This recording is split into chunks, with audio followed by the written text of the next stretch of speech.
แล้วปนีก็ลงมาน้องมะนาวคือเปื้อนเลยลูกนั่นเจือแล้วสบายดีได้ยังสบายดีป้าลุงนะแม่ลูกโอ้ยได้สิได้กินขนมแนวนี้เชยอีก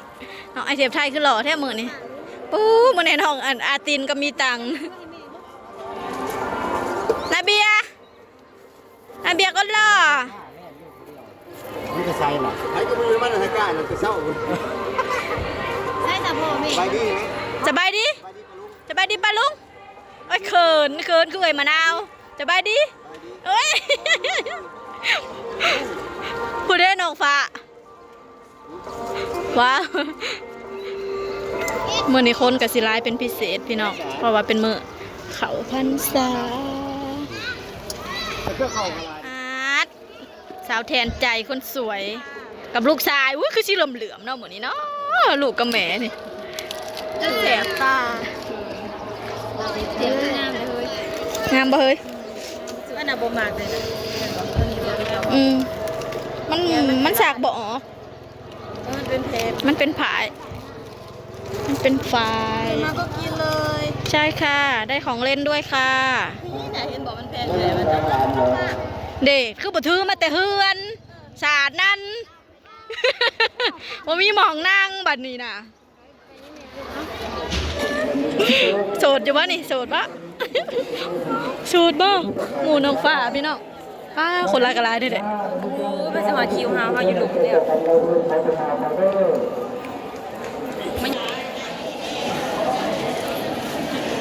ถ่ายเอาแต่มู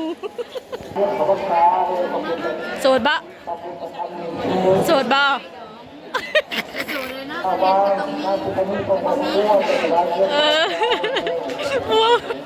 หุ่นละคนยิ้มเป็นเอาบอกเฟซเอาเฟซเยอะสื่อเฟซอะไร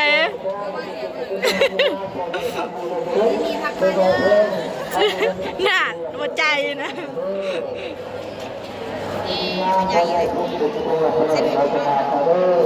รอคิวต่อไปคนร้ายค่ะพี่น้องย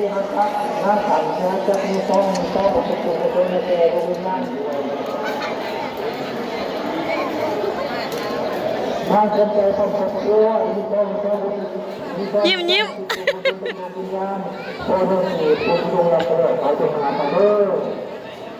ะบีก็ยังงาม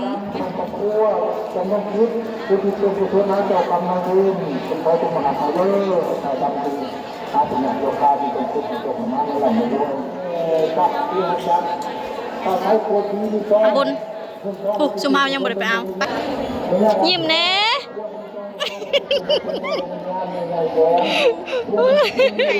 ยังหาถ่ายเอาหมูก่อน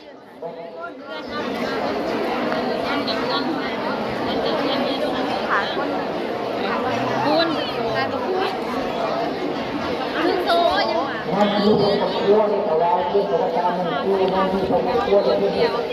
เพียงถ่ายคิวอยู่พี่น้องเอ้ยคิวยังยาว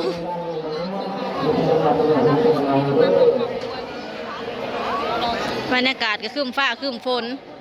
ยันฝนตกอยู่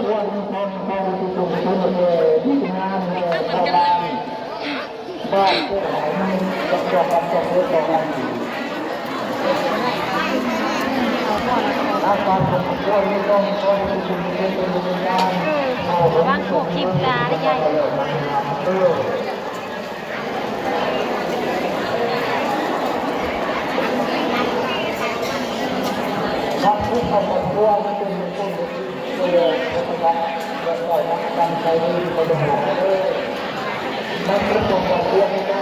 ใหญ่ดูดี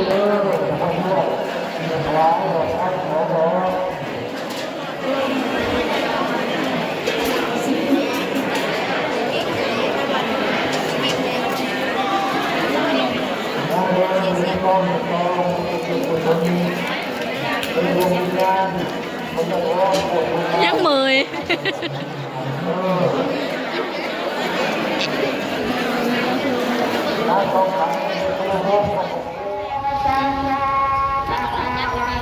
มันอันนั้น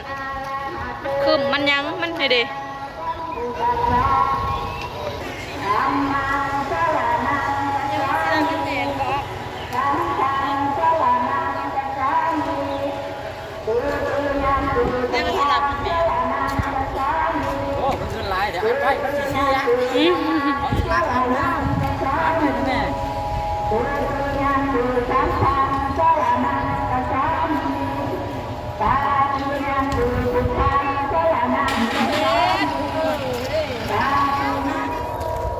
เดี๋ยวถ้าเอาผ้าขาวพี่น้องเอ้ยบันในใส่บาทแล้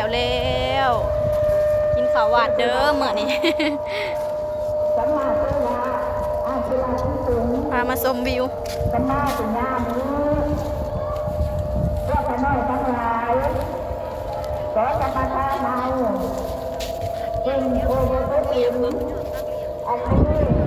บรรยากาศดีคือพระพุทธเจ้าทรงยังไม่ดีแล้วไม่ร่างก้อยขึ้นมาตั้งทัดขึ้นมึงเพราะบุญกุศลกันนี้จงเป็นกรรมใจเป็นพัดเราอันจะทักให้แก่เป็นปานิพาน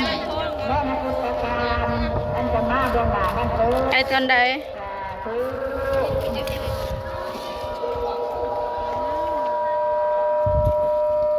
บ่งามต่อเจ้าดอกวิวนะซะแทน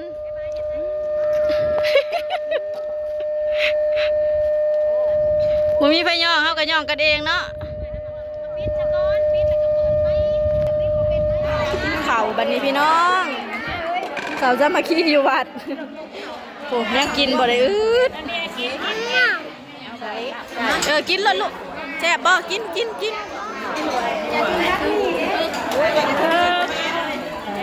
คึกคืนขนาดพี่น้องเอ้ยหากินข้าวนำกันบ้านอันนี้ต้มหอยแกงหน่อไม้กว่าจิรอไม่ยังฮะของหวานกันผ้าขาวแม่อยู่พูนมากินข้าวน้ำกันบัดนี้พี่น้องกลับเลยพี่น้องบาทนี้ถ้าเอาผ้าขาวแล้วสำหรับคลิปนี้เราก็ขอจบคลิปไปเพียงสำนี้ก็ได้พี่น้องเด้อเอาบุญมาฝากคุณเขาพรรษาเป็นบุญมือเขาพรรษาพี่น้องจ้าสำหรับไปที่เขามาเบิ่งมาชมคลิปก็ขอให้ได้บุญน้ำกันเด้อพี่น้องสาธุเอาบุญน้ำกันอยู่ดีมีแฮงสุขภาพแข็งแรงเฮงๆรวยๆเด้อพอกันคลิปหน้าพี่น้องจ้าสำหรับคลิปนี้ขอกล่าวคำว่าสบายดีเด้อ